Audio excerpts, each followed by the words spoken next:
this is where it's very dangerous using translations. You say, but they all agree. Clearly, that's what the original says. I don't know the original language. You say, but they all agree. Well, they all agree because they cribbed off of each other, right? They were copying from each other. Now, maybe they are correct, but you can't assume that just because they all say the same thing. Translations can be copying from each other, and they often do.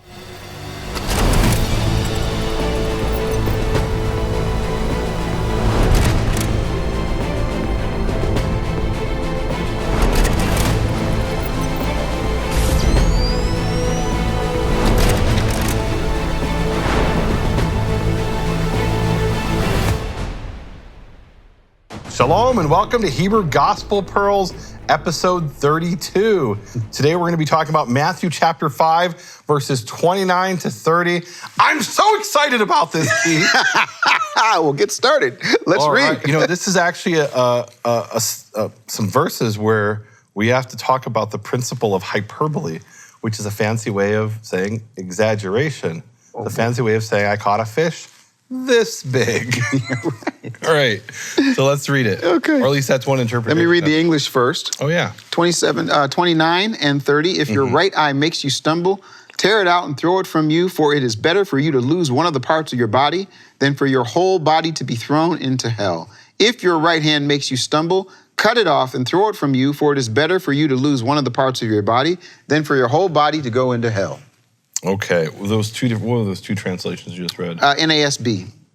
Well, there were two translations. No, there was two verses. If your right eye, if your right hand. Wait a minute. So, okay. 29 has an interesting thing there that I guess I didn't realize until this very moment.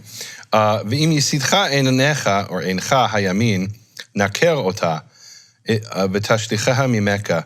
If your right eye seduces you, entices you, pluck it out and throw it away from you. In verse 30, and if your hand entices you, cut it off. It is better that you should lose one of your limbs than your entire body in hell. So in the two verses of English, they repeat the... Yes, so the hell only appears in verse 30, not in verse 29.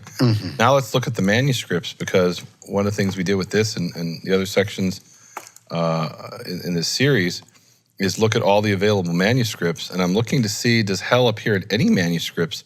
I didn't realize that it's missing in verse 29 in the Hebrew, but there in the Greek. And yeah, no, it's not there in the, that's really interesting. It's not in any of the manuscripts in verse 29, only in verse 30.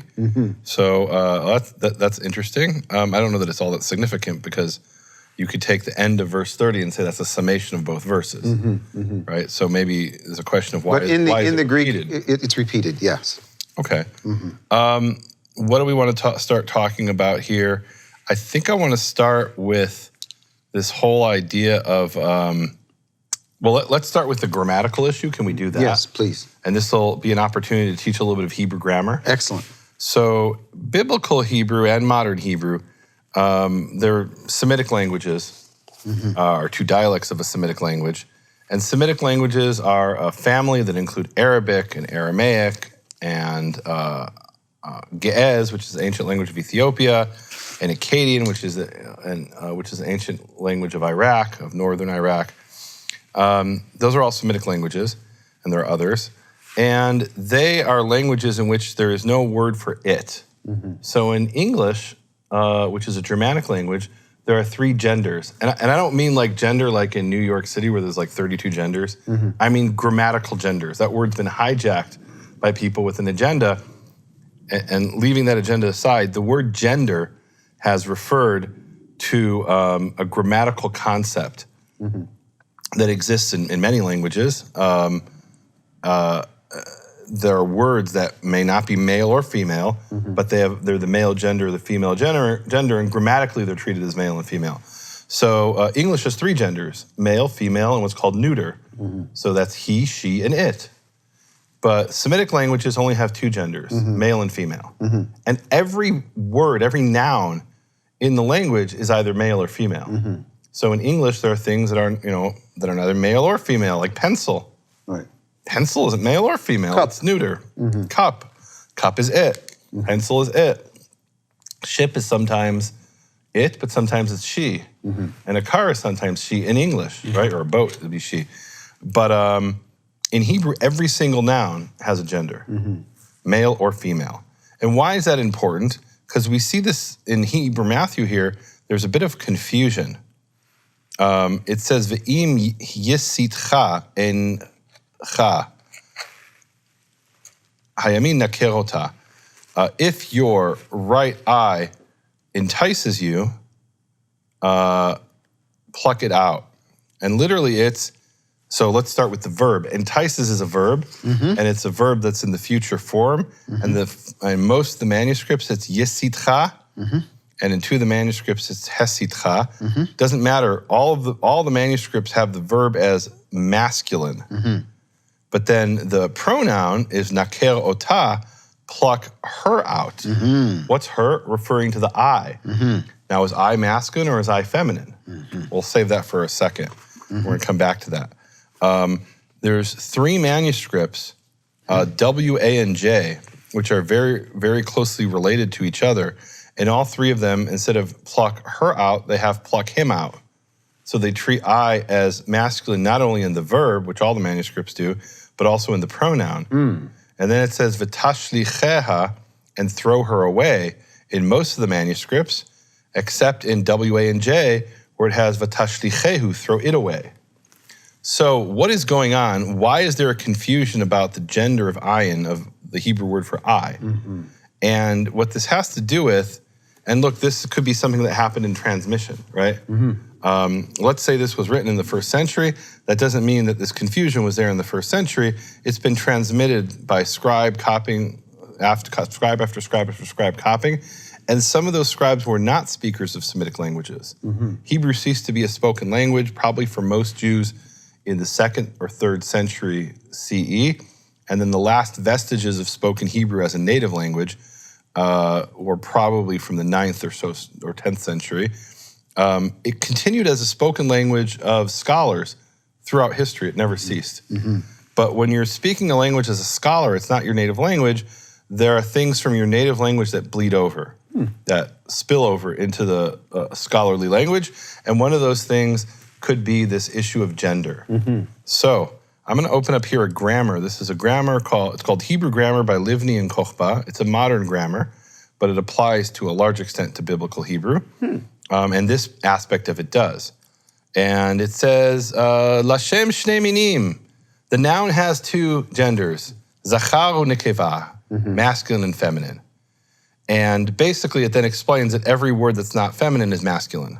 So first we just need to know which the words are that are masculine. Right. So the most common rule, I don't need to read Livni and Kochba for this, the most common rule that most Hebrew speakers and people who learn Hebrew know is that anything that ends in in kamatz he, not just any the that is represented by the vowel kamatz, is 98%, 99% of those are going to be masculine, are going to be feminine. So Torah ends with kamatz he, and Torah is feminine. Isha, a woman, ends with kamatz he, Isha is feminine. Most words that end in kamatz he are feminine. There are exceptions. And that's where things get a bit confusing, right? So generally, kamatz he, the ending, is feminine, and not kamatz he is masculine, except for all the exceptions. There are things that end in kamatz he that are masculine, and there are things that don't end in kamatz he that are feminine. And the word for ayin is an example of a word that does not end in kamatz he, right? It's not ayna, it's ayin, but it's still feminine. So here are the rules that Livni and Kochba give. And the thing about kamatz he, that is there as, let's see, that's rule, it's way at the end, right? First they bring all the exceptions, and then they, let's see, then they give the standard rule, right? So the standard rule of kamatz he here is clause number 4. So it says nouns that end in he with the emphasis at the end of the word, or with tav, which is not from the root. And they bring examples, menorah, candelabrum, or menorah. Right? We say in English menorah, but it's menorah, with the emphasis on the ah, and it's kamatse. Mitzvah, commandment. Machberet, so machberet doesn't end in kamatse, but it has this extra added tav, which also indicates the feminine when it's not part of the root. And then they bring the example zavit, angle, where the tav is also expressing the feminine. So that's the standard rule. The most common one is kamatse. There's other ones with tav, like machberet. And then you have the exceptions, which is what he starts with. So rule number 1, the nouns city, country, and the names of cities, countries, and the earth are all feminine. So Jerusalem is feminine. Why is Jerusalem feminine? Because that's the rule, right? It's an exception to the rule, but it's such a common exception. It's such a consistent exception that it's the rule now. It's its own rule. Egypt, feminine. Cities and countries are all feminine. Rule number 2, and this is a very interesting, I learned this in kindergarten. Literally, this rule I learned in kindergarten. So it is the names of body parts that exist in pairs in living beings are feminine. And there's one exception that I'm not going to share on the program. But one of the, you figure it out for yourself. It's something men have and women don't. And it exists in pairs. So ozen is ear. So you don't say ozen shomea, you say ozen shomat, right? The ear hears, and the verb is in the feminine. Or you can say oznaim gdolot, big ears in the feminine as opposed to oznaim gdolim, which would be an error. Ayin, eye. So that's one of the examples. And kanaf, wings. So it's not just human body parts. Okay. And then it's rule number 3 is the name of objects that have the plural, that exist in a plural form. And what is that? That exists in a dual form. So let's back up for a second. We said there's 2 genders in Hebrew and Semitic languages, masculine and feminine. How many numbers are there in English? Meaning, and by numbers, I mean singular, plural, right? You just have 2, right? Hebrew has 3, singular, dual, and plural. Dual. So Semitic languages have a dual, right? So Mitzrayim, the Hebrew word for Egypt, doesn't mean the Egypt, it actually means the 2 Egypts, because it has the plural ending. And what are the 2 Egypts? Upper and Lower Egypt. Okay, so, and you say the same thing about eyes. Einayim is 2 eyes. The ayim ending is plural, is dual. So the Hebrew word for shoes is na'alayim. So the ayim there tells you it's feminine for this object. Okay, so with all that, why is there this confusion, and I'm just going to call it a mistake in Hebrew Matthew, at least in some of the manuscripts of Hebrew Matthew, most of the manuscripts, because the person who copied this manuscript wasn't a native Hebrew speaker, and he saw the word ayin, which doesn't end in kamatse, doesn't have a tav at the end, and he got confused and assumed it was masculine, although he knew it was feminine because the verb is, so this is why I say it's confused. The verb is masculine, but then the 2 pronouns are feminine. So he knows it's feminine, but he's getting confused because he sees this word that has a masculine appearance, and when he copies it, he makes a mistake, right? And then you have W, A, and J, which are consistent and treated as masculine. That's what I would call a hypercorrection. What's a hypercorrection? A hypercorrection is when you know the way you write or speak is a mistake, and so you correct it, but you don't know exactly what the rule is, or you don't always apply the rule correctly, and so you correct it even when it's not wrong. So I love this example of hypercorrection, which is in American English, we have the letter H, and we say house, hill, horn, horse. Well, in certain countries where they speak English and in certain areas, they say aus, ors, ill, right? They don't pronounce the H. And then people come along from those cultures and they say, well, I know we're mispronouncing this as opposed to, quote, standard English, whatever that is. And so they put in an H where it doesn't belong. So they'll say house, hill, and then they'll say herb for herbs. And then they'll call the letter H, right? Because we know we drop it. So now whenever we drop the H sound, we put it in. So they say, so that's a hypercorrection. And it's such a hypercorrection that in some dialects of English, it's standard to say H. right? But it started as a hypercorrection. So this is a hypercorrection, right? The scribe knows that there's a mistake here, and so he changes.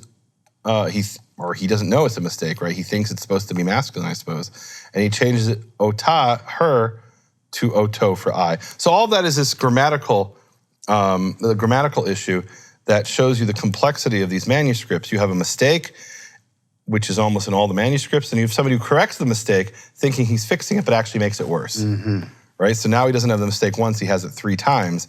He has it both in the verb, but then he also has it in the 2 pronouns. You know, pluck her out and pluck him out and throw him away, but I is feminine. All right, I know that's a bit esoteric perhaps, but it gives us some of the complexity of dealing with these manuscripts and why it's so important to look at the big picture of all the different manuscripts. So I'm going to let you lead off the next issue. Well, so when we see this, I did want to ask you this question. We actually split this when we did this series first time through. This was one episode. Yeah. We had the connection between what happens in terms of adultery, which went to desiring, which meant hand, and these next 2 verses are related to those things causing you to do the same kind of thing, which could be to covet. Right. Meaning all 4. But we separated. Now why did we separate? Well, and in Hebrew, you could say it's even more connected because we have this discussion, frankly, of sex, of the sexual coveting, and then we have the verb in verse 29 and 30, and forget the issue that it's the wrong gender, right? But the verb is to entice. Exactly. Which could have a sexual connotation in Hebrew. Yes. Right? So your eye is enticing you and your hand is enticing you. It's enticing. And this is actually a metaphor throughout the Tanakh where sin is described in sexual terms. It talks about your eye prostituting. It leads you astray into prostitution, or the eye prostitutes, meaning it's looking after other gods. Right? The way maybe a man's eye might look after a prostitute. So instead of a prostitute, you're looking after another god, right? So there is this sexual connotation or metaphorical usage, I suppose, in biblical Hebrew that's being used here as well. So they're connected, no doubt. Okay. 27 and 28 and 29 and 30 are a unit, but we broke them apart. First of all, because we had more to say in 27 and 28 than we could even get to. Yes. And then a whole bunch more in 29 and 30. Yeah. But also because it's a subunit, right? So here it's talking about different body parts if they cause you to stumble in the Greek, or I think it is, but they entice you, then get rid of them. Yes. Right? So 29 and 30 are this subunit, right? And you could say it's a continuation of 27 and 28, right? You're looking after something, okay? You've committed adultery in your heart by coveting it, by looking at it with your eye and then coveting it. And so now even get rid of that body part, right? So that is the connection. It is a continuous thought, but it's also a sub-thought here, right? It doesn't have to be, in this case, the eye is looking at a woman. The eye could be looking at an idol. The eye could be looking at somebody else's property that you want to steal. Yeah. The eye could be looking at all kinds of things that you want to do, and the hand as well. Could steal, the hand could do either action of that. Yeah, for sure. Okay. Now, so one thing I want to bring here is, which is very interesting, Nelson pointed this out when we were doing the study. So Delitzsch and Salkinson and Ginsburg, which are true translations, they both use another word, which is different than Shem Tov's Hebrew Matthew for entice, right? So they have, Delitzsch has Ve'imya, and again, maybe this is not what Delitzsch has, but it's the version of Delitzsch that I have access to Study right partners now. will let us know. Yeah, exactly. Post it in the comments if you pull up a version of Delitzsch or of Salkins and Ginsburg, and your text has something else.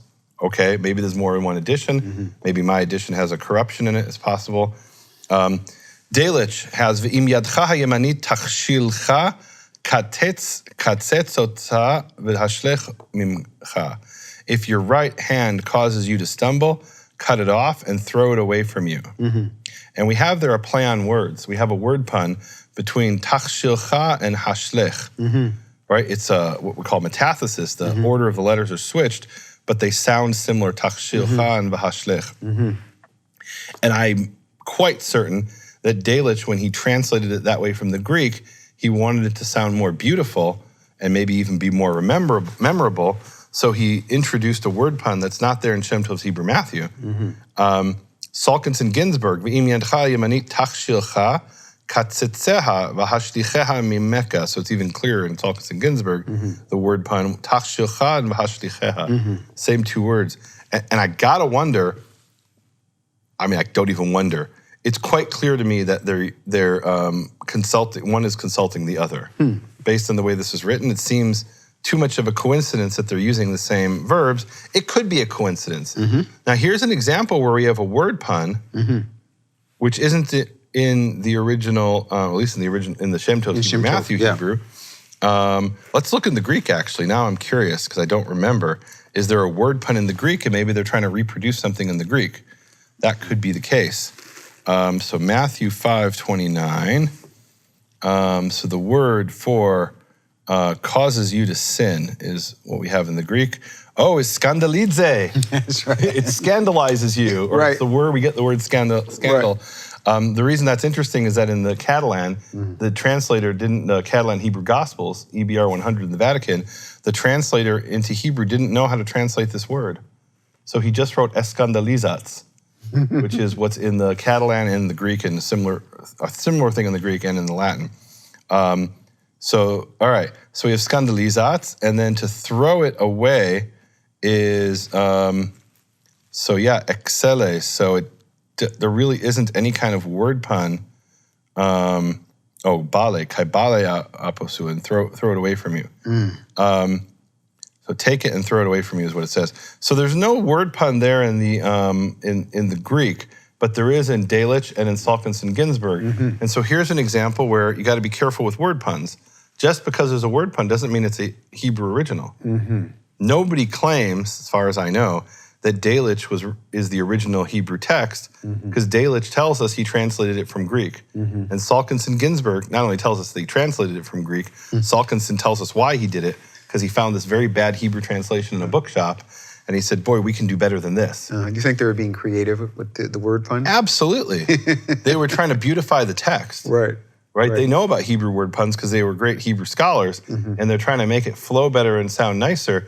So one or two Hebrew word puns could just be the work of the translator trying to beautify the text.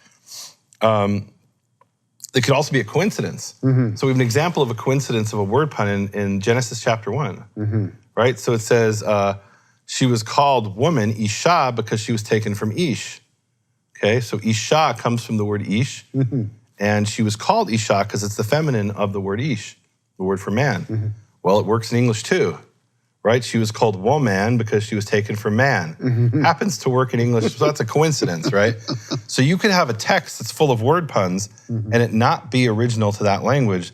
It could be that the word puns were introduced by a translator. So you got to be very careful with the word puns. We definitely have Hebrew texts of the New Testament where there are word puns in the Hebrew and not in the original Greek, or Greek that we know it was translated from in most cases, or Latin in some cases it was translated from, or in that case it was translated from Catalan. And there are no word puns in the original language that it was translated from. And the word puns were introduced there because they're such an inherent part of Hebrew writing. So you got to be very careful about word puns, and assuming if you find 1 or 2 or even 10 word puns, that you have a text that was written in Hebrew. Like Petros is a rock, you mean like that kind of thing? Well, so you have a word pun there both in the Hebrew and the Greek. And let's assume that it was spoken in Hebrew, right? Okay. That's an assumption. Say assumption. Assumption. If we assume it was spoken in Hebrew, and that Yeshua said to Peter, you are a rock, Even, and Evneh, I will build my house of prayer upon you, is what it says in Hebrew Matthew, or some form of that in the original that was actually spoken, then the Greek is trying to reproduce that word pun. It says, oh, there's a word pun here. Let me express that in a way that my readers will understand it, because they don't know Hebrew. Or if they know Hebrew, they're not going to, we have to go to a dictionary to figure out what this word is. Right. Let's reproduce that in the target language. So there you have a word pun both in the Hebrew, that's in Matthew, I think 16, both in the Hebrew and the Greek. And that's actually cited as a proof that Matthew was written in Greek, because it has a word pun. Well, one word pun doesn't prove it. You gotta have a lot. And you want the word puns to really be interwoven with the text, to be an inherent part of the text. The text doesn't really make sense without them. This makes sense without it. But it's interesting that we have the word pun in Delitzsch, we have the word pun in Salkinson and Ginsburg, and we don't have it in Shem Tov Hebrew Matthew, and we don't have it in the Greek. So it's a beautiful example of the word pun being introduced into the text by the translator for the purpose of, I guess, making it more beautiful. So Catalan, EBR 100, it says, and I want to show this is actually kind of cool. Okay. So we decided to look at the Catalan. The Catalan has the word ta scandaliza in this verse. And ta or te scandaliza, according to Hames, who is an expert in Catalan, I'm not, he says it's actually two words. Te scandaliza is the something to the effect of leads astray or something like that, right? So it's the it. Is the te there. So it's clearly not a Hebrew word. It's a Catalan. It's two Catalan words written as a single Hebrew word. Okay. Yeah. All right. So we looked at that, and we found something really interesting in the Catalan, which is a bit surprising. And let me pull it up here. So we found, first of all, there's the word. Actually, it's a different verse. Sorry. Here. So he says, "Aval im eincha yemanit." If your right eye, te scandaliza, it scandalizes you or causes you to stumble, hotzia v'harchika mimcha, take it out and make it far from you, or cause it to be far from you. So what's interesting there is the word, is this word here in the second line, encha. It was originally written with a yud after the nun, making it enecha, your eyes. And then the scribe came along and he put a little line over the yud to erase it. That was a way of saying this yud is a mistake. It's not the plural enecha, your eyes, it's encha, your eye. And then just to bring home the point and make sure you knew to ignore that second yud, he added vowels, right? Because there's different vowels for your eyes versus your eye. So this is interesting. What's really interesting is that Shem Tov's Hebrew Matthew, in most manuscripts, has enecha in the plural, your eyes. Some of the manuscripts, they correct it and make it your eye, but most have your eyes, which is a mistake. And I have to wonder here if the Catalan didn't have access to Shem Tov's Hebrew Matthew and brought over this error from Shem Tov's Hebrew Matthew into the Catalan, and it was then corrected independently both in Shem Tov's Hebrew Matthew in some manuscripts and in the Catalan. Possibility, don't know. When we go to the plus, can we talk about how deep the possibilities go? I mean, when you say, I mean, is that real? Is that a legitimate? Well, if it was just this example, I wouldn't even bring this up. But there's other examples that show connections between the Catalan and Shem Tov's Hebrew Matthew. Really? Look, we saw a similar thing just now with Salkinson, Ginsburg, and Delitzsch, and off the top of my head, I don't remember which one's earlier. I want to say that Delitzsch is earlier. Obviously, or I shouldn't say obviously, if we find more examples like this, like where they're using the same word pun that they've introduced to the text, you're left with the conclusion that one saw the work of the other. Wow. And said, I'm not going to start from scratch. Look, this happens every day. When they do the New Revised Standard Version, they don't start with a blank page. They start with the Revised Standard Version. Sure. And when they do the Revised Standard Version, they don't start with a blank page. They start with an earlier revision of the King James Version, right? And the King James didn't start with a blank page. They started with Tyndale's translation. So if you go through all those translations, this is where it's very dangerous using translations, you say, but they all agree. Clearly that's what the original says. I don't know the original language, you say, but they all agree. Well, they all agree because they cribbed off of each other, right? They were copying from each other. Now, maybe they are correct, but you can't assume that just because they all say the same thing. Translations can be copying from each other, and they often do. So it's very, very interesting things here. I really want to talk about what this verse means because we didn't even get to that, right? What is the significance of these verses? Is it really telling you to pluck out your eye? That's the literal meaning. Is it really telling you to cut off your hand? That's the literal meaning. We're going to, in the Plus episode, explore some other possibilities. So we had a conversation. We are in prayer, continuing to be in prayer, because this episode for our public folks brings us again to another not ending point in terms of what we're doing, but in terms of where we're at right now. So Nehemia, what do you see? How do you see this? What's our hope? What's our prayer? What would we like to see happen? We're going to continue in the plus episode and talk about really what this verse means and how to explain this. And there's a few possibilities. One of the possibilities I never even imagined, but it was brought up by one of the scholars, and I'm like, wow, that's intriguing. And could be correct. We're going to talk about that in the plus episode, which if you support McCoy Hebrew Foundation, you can go over and log into nehemiaswall.com and get access to all the plus episodes that are on my website. Some of them are on your site. All the evens. The odd ones, the ones that are odd, are on Keith's website. He's an odd guy. And I'm the even guy. I'm all straight and even. And the even ones are on nehemiaswall.com. So go over, get the plus episodes, get also other support, what I call support team studies. We just did this amazing study on what I call the lying pen of the scribe. Oh. It's one of the most important studies I've ever done. Really? It clarifies one of the most difficult verses in the Tanakh. Probably you could say textually one of the most problematic verses. In a very broad sense textually, it's one of the most problematic verses. And I would have never guessed the answer.